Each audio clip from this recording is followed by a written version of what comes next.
Hello and welcome. We are back. Hi everyone. Hope you had a great Thanksgiving holiday. Yes, so it's been a couple of weeks since we've actually have done our videos from our books, so we are coming back and in full force. For some reason, It's frozen. there it is.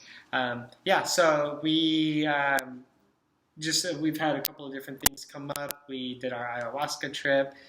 We were recovering from the trip, and then we've just now been able to get back into the flow of things after the holidays. So we are back with our chapter 6, which is become conscious. And so the quote here is, seldom or never does a marriage develop into an individual relationship smoothly without crisis.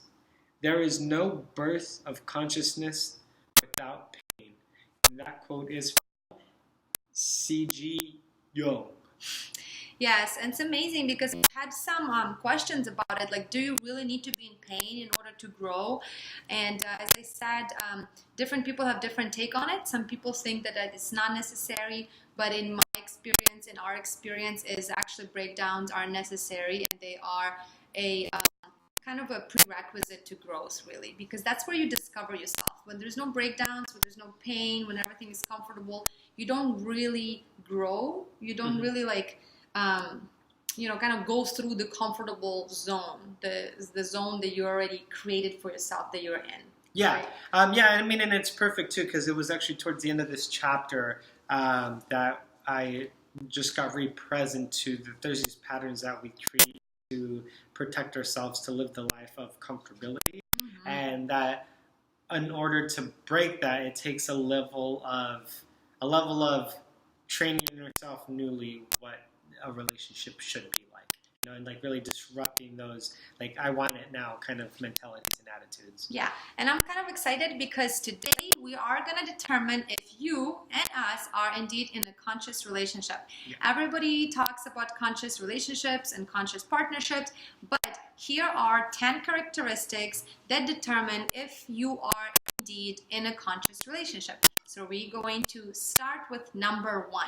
Yes. And number 1 characteristic is you realize that your love relationship has a hidden purpose, the healing of childhood wounds. So your relationship is not just as simple as it is the way it is. It actually has a purpose. And the purpose is not just to merge two together and be happy, actually to heal your childhood wounds. Yep. So you're going to talk about it too or no? Nope, just go through it? Okay. We so number 2, you create a more accurate image of your partner. I thought it's a parent. Of your partner. You create a more accurate image of your partner. Yeah. Yeah. What about it?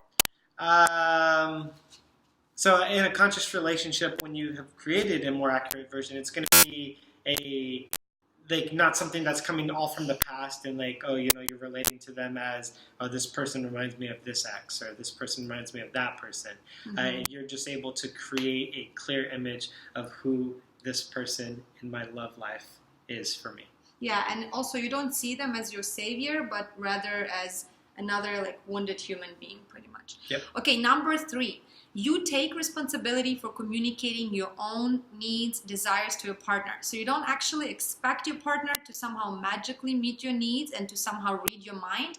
Instead, you actually learn how to communicate your needs in the most uncomfortable times, where instead of acting out all this defense mechanisms and protection and withholding and shutdown, you actually learn how specifically to communicate in those moments to your partner. Yep. Awesome.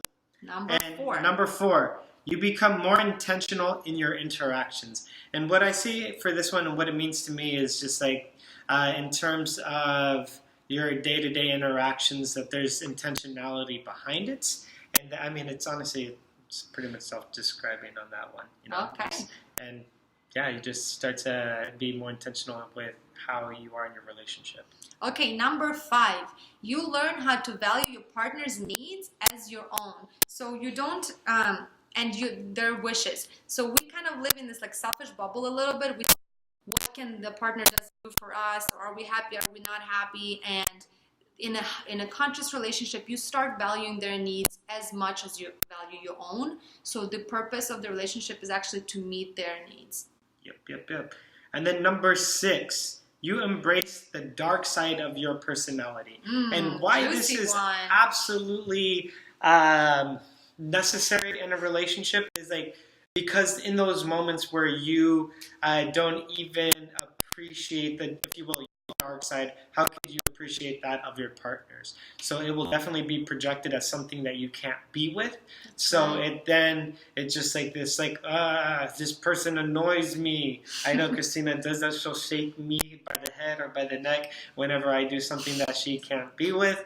And she's like, but it's just what we do. It honestly is something that is absolutely necessary, is for you to be able to embrace that dark side of yourself. Yeah, and if I can just add that, what's cool about it is the more you embrace your own dark side of your personality, the easier it will be for you to embrace your partner's dark side, as well as just accept them with everything. Because when we kind of think we're goody and like, oh, we're fine, like they're just messed up, then we're actually just projecting it, like you said, and we're not really, like, the relationship becomes very hostile. So no, you gotta own your shit, people. Yeah. Okay, number 7, you learn the techniques to satisfy your basic needs and desires. And it's so funny because me and Joshua, we have like some that I'm better at, and some that he's better at. Like this one, he's actually better at than me. But yeah, it's just learning how to satisfy your own needs. Like if I need to be loved, and like he's personally in that moment not available for me, I have to learn how to satisfy my own needs to be loved, to feel safe, to be held, etc.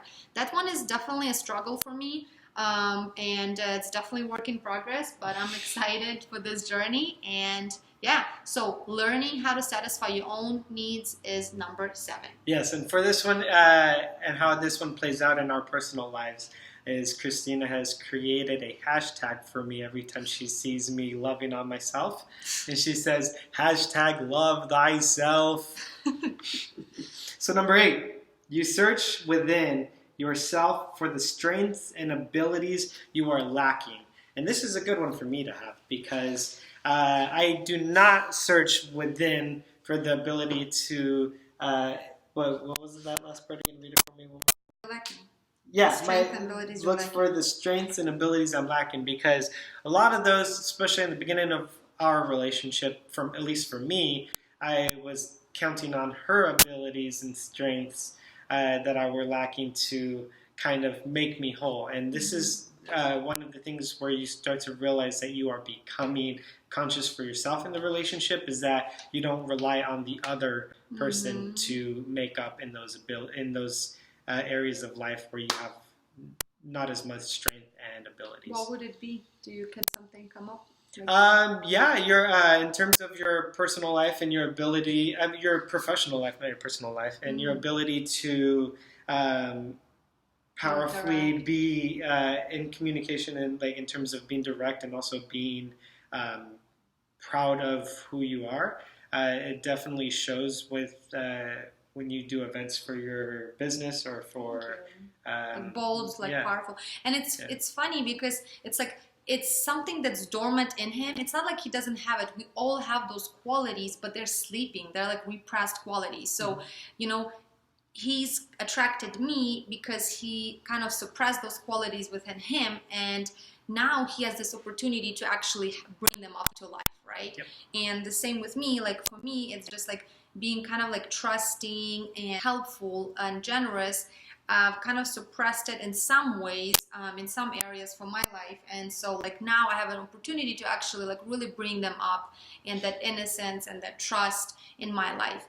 Okay, number 9, you become more aware of your drive to be loving and whole and united with the universe. This is like an amazing one. It's very general, but it just makes so much sense. When you are in a relationship, you become more whole. So you actually want to have create even a better relationship with you and like your higher self, whether you believe in God, for example, like your relationship with God, your relationship with the universe, your relationship with the whole. Like it's pretty much how we are in relation to everything around us. Because of what is happening here in this bubble, I'm becoming more open, whole, and complete everywhere. So it's really cool. Yep. And then number 10. The last you one. accept the difficulty of creating a lasting love relationship. This one probably has a lot of resistance with some people. Yes. Did it have it with you? No, not at all.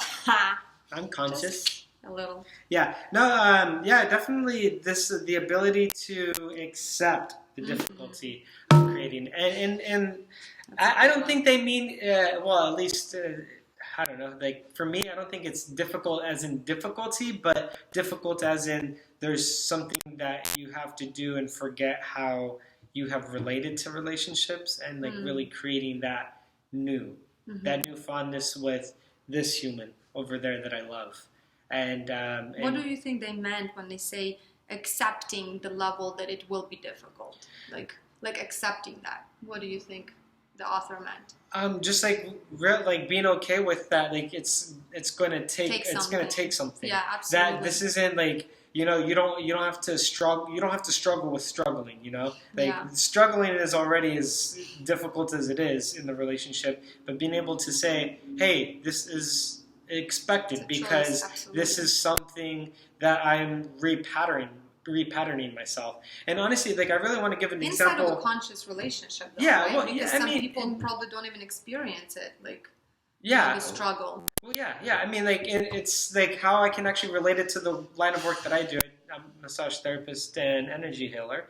For those of you who don't know, there's patterns that our body creates, like from the emotions that we experience, and literally, like. What I see my work as is, hey, I'm breaking down these barriers that you've trained yourself. This is how you walk. This is how you talk. This is how you hold your body. So I'm breaking those so they can create new patterns. And in that moment, in the moment of the session, there's like literally so much emotional attachment to these ways that they've programmed their body to be held, that when that is being chipped at or broken away, it literally creates physical pain for them. Like they're just holding on, like and I'm like, just let go. That's how we do it, and that's how we have to do. Like that's really what we have to do in our relationships. Is we have to let go of those ways that we are clinging on to. That this is what I do when she yells at me. This is what I do when she does not cook me the best pasta I've ever had. I flip tables. No, that's not what I do. But anyways, like really, it's a retraining that has to, destroying of old programs and then recreate, or not even recreating, but creating newly what it is to be human. Right, and just like, to me, it's like accepting the level of difficulty, meaning that, it's a commitment. It takes something. Like to bring two different people in, no matter how much the level of compatibility is, to create actual conscious relationship, it will take giving things up. Like it will, right? Like it will take being conscious. It will take just these conscious choices and to do the work. It's really doing the work, but the context of it is different. It's not like doing the work, it's like something hard and struggle and is terrible. Like, no, it's exciting. It's fun, it's exciting, it's challenging, it's rewarding, and it's awesome. And that's what I get for myself. And without it, he says, the author, that you cannot become conscious with all the 9 other points, because if you don't have that commitment of this is what it's actually going to take, and it's a lifelong journey, you won't really have the strength and the determination to just do the rest. This chapter is chapter number 7, and it's called Becoming Conscious in the book we're studying, which is Getting the Love You Want by Harville Hendrix. And before we do go, I do want to read this last part because I thought it was beautiful. So it goes, and it is only when we see love relationships as a vehicle for change and self-growth that we can begin to satisfy our unconscious yearnings. This is so good. That's so good. Honestly, this book has so much gold nuggets all over it, and we're excited. And now we want to ask you, are you in a conscious relationship? After these 10 pointers, please share with us if indeed you believe you are in a conscious relationship or not. All right, you guys, we love you. Have an amazing week and love each other. Bye.